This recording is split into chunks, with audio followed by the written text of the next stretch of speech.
दोस्तों आज हम बात करेंगे बहुत ही शानदार फाइटर जेट जो दुनिया का मतलब सबसे अच्छा फाइटर जेट माना जाता है F-35 के बाद। तो वो कौन सा आता है? अमेरिका के F-35 के बाद आता है रूस का Su-57। ये वही फाइटर जेट है जिसको भारत और रूस डेवलप करना चाह रहे थे, लेकिन भारत ने जो है इसमें कुछ कमियां बता के जो है इससे मतलब अलग हो गया है इस प्रोजेक्ट से।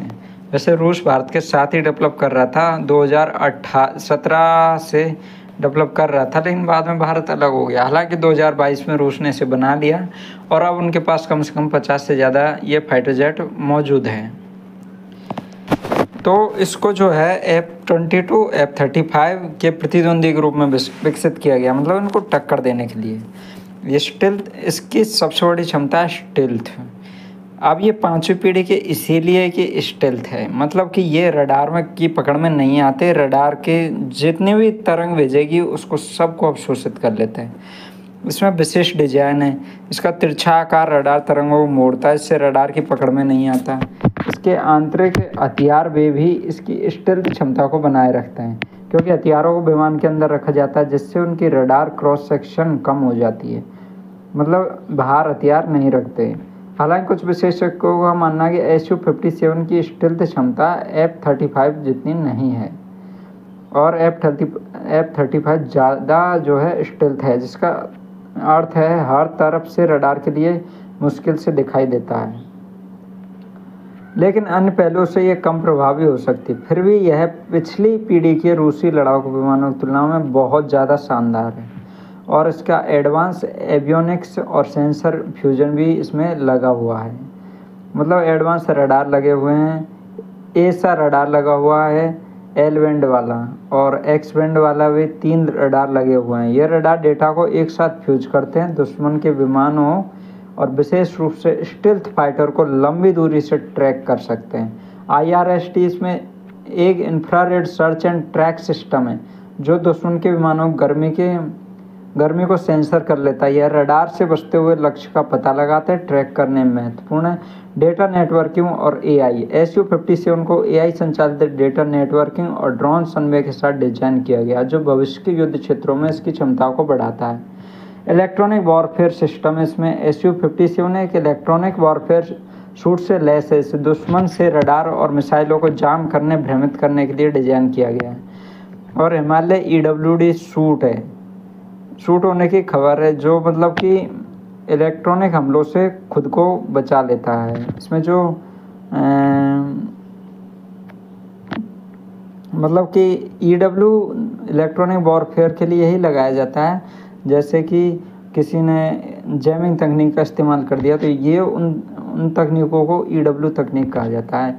वैसे इलेक्ट्रॉनिक खतरों से ये खुद को बचा लेता है और दुश्मन के रडार को नष्ट कर देता है, जिससे कि वो लगभग अंधे हो जाते हैं। एक अंधा जैसे उड़ान नहीं बढ़ता वैसे उड़ान बढ़ते हैं फिर दुश्मन देश के फाइटर जेट। रडार खत्म होने के बाद उच्च गति और पैंतरेबाजी की क्षमता होती है इसमें, मतलब मैन्यूवर में, मतलब एक सीध में नहीं चलता, कभी इधर और सुपरसोनिक स्पीड को बनाए रखता है। 1.6 सुपरसोनिक मैक 1.6 है, इसीलिए इसे सुपर क्रूज कहा जाता है। यह ईंधन दक्षता के साथ उच्च गति प्रदान करता है और थ्रस्ट वेक्टरिंग इंजन लगा होता है, जो कि इसे डॉग फाइट में एक फ़ायदा है। अविश्वसनीय पैंतरेबाजी लगा सकता है डॉग फाइट के समय।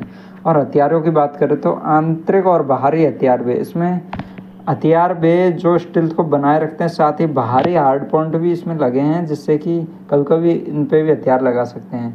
हालांकि इससे ज़्यादा हथियार लगाने से स्टील्थ क्षमता कमज़ोर हो जाती है और पकड़ में आ जाता है।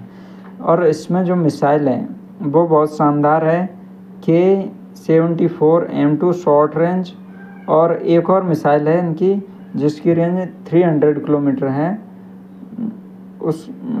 वो भी इसमें जो है लगी हुई है। और एक है R-37M लॉन्ग रेंज मिसाइल है, मतलब कि ये 300-400 किलोमीटर तक टारगेट कर सकती है हवा से हवा में। ऐसी तकनीक सिर्फ अमेरिका और चीन के पास है, भारत भी अभी बना रहा है।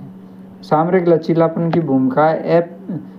Su-57 को मल्टी रोल लड़ाकू विमान के रूप में डिजाइन किया गया है, जो हवा से हवा में मुकाबला करता है और हवा से ज़मीन पर भी हमला करता है और विभिन्न प्रकार के सर्विलेंस में भी उपयोग होता है। रक्षात्मक भूमिका भी है, कि भाई साहब कोई दुश्मन देश आपके ऊपर हमला नहीं कर सकता। स्टेल्थ क्षमता के कारण आपके पास ऐसे फाइटर जेट है कि दुश्मन देश में घुसकर आप हमला करके वापस आ सकते हैं। चुनौती है सीमित उत्पादन, कि भाई इनके पास जो है 40-50 की संख्या है और F-35 जो है 3000 से ज़्यादा की संख्या, 3-4 हज़ार से ज़्यादा की संख्या में F-35 है। और जिससे पूर्ण क्षमता का एहसास जो है Su-57 की उन्नत विशेषता अभी बाहर नहीं आ पाई पूरी तरह से, क्योंकि इसका बहुत कम प्रयोग हुआ। यूक्रेन युद्ध को छोड़कर कहीं नहीं हुआ। दुर्घटनाएं भी हुई है 2019 में एक परीक्षण के दौरान, जिससे सवाल उठे थे। और ये कुल मिला के ये कहें ना कि Su-57 एक शक्तिशाली उन्नत 5वीं पीढ़ी का लड़ाकू विमान है। इसमें प्रभावशाली रक्षा क्षमता है। इसकी स्टेल्थ, उन्नत एवियोनिक्स, इलेक्ट्रॉनिक वॉरफेयर सिस्टम, उच्च गति और पैंतरेबाजी क्षमता से आधुनिक हवाई युद्ध में एक दुर्जेय प्रतिद्वंद्वी बनाती है। हालांकि ये F-35 जैसा तो नहीं है, लेकिन फिर भी इसको काफ़ी हद तक टक्कर देता है। तो आपको ये कैसा लगा कि भारत के पास भी ऐसा फाइटर जेट होना चाहिए कि नहीं होना चाहिए? तो आप मुझे कमेंट करके ज़रूर बताइए। धन्यवाद दोस्तों।